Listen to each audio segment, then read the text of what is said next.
ഞാൻ ഈ അടുത്തായിട്ട് ഓവർ തിങ്കിങ്ങിനെ കുറിച്ചൊരു വെബിനാർ നടത്തിയിരുന്നു. അപ്പോൾ പലരും എൻ്റെ അടുത്ത് വിളിച്ചിട്ട് പറഞ്ഞു, ഞാൻ ഒരുപാട് കാലം കൊണ്ട് ഡെവലപ്പ് ചെയ്ത ഒരു കഴിവാണ് എൻ്റെ ഓവർ തിങ്കിങ്. അതൊരു പ്രശ്നമാണോ? നിങ്ങളെന്താ ഇതിനെ ഫോക്കസ് ചെയ്തിട്ട് ഒരു വെബിനാർ നടത്താൻ കാരണം എന്നൊക്കെ ചോദിച്ചു.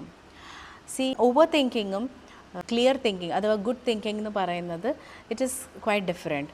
ആളുകൾ എപ്പോഴും ചിന്തിക്കും, ഞാൻ കൂടുതൽ ഇൻ്റലിജൻ്റ് ആയതുകൊണ്ട് ഞാൻ കൂടുതൽ ചിന്തിക്കുന്നു. നിങ്ങൾ ഇത്രയും ശ്രദ്ധിച്ചാൽ മതി. ആ ഒരു ചിന്ത കൊണ്ട് നിങ്ങൾക്ക് ക്ലാരിറ്റി ഉണ്ടാവുന്നുണ്ടോ? നിങ്ങൾക്ക് ക്വിക്കായിട്ട് ഡെസിഷൻ എടുക്കാൻ പറ്റുന്നുണ്ടോ? നിങ്ങൾക്ക് ലൈഫിൽ മൂവ് ഓൺ ചെയ്യാൻ പറ്റുന്നുണ്ടോ? അപ്പോൾ ഇത്രയും കാര്യങ്ങൾ ഓക്കെ ആണെങ്കിൽ ആ ഒരു തിങ്കിങ് ഒരിക്കലും ഒരു ഓവർ തിങ്കിങ് അല്ല. അപ്പോൾ ഈ തിങ്കിങ് പ്രോസസ്സ് എന്ന് പറയുന്നത് ഒരു സ്വീറ്റ് വാങ്ങുന്നതിനും ഒരു ലാൻഡ് വാങ്ങുന്നതും തമ്മിൽ നമ്മൾ ചിന്തിക്കേണ്ടതിലൊരു വ്യത്യാസമുണ്ട് കേട്ടോ. ആ ഒരു സെൻസ് നമ്മൾ യൂസ് ചെയ്യണം. പക്ഷേ ഇത്തരത്തിലുള്ളൊരു ക്ലാരിറ്റി ഇല്ല, നിങ്ങളൊരു ഫിയർ ലൂപ്പിലേക്ക് കൊണ്ടുപോകുന്നു, അങ്ങനെയൊക്കെ ആണെങ്കിൽ ഡെഫിനറ്റ്ലി അത് അഡ്രസ്സ് ചെയ്യേണ്ട ഒരു കാര്യം.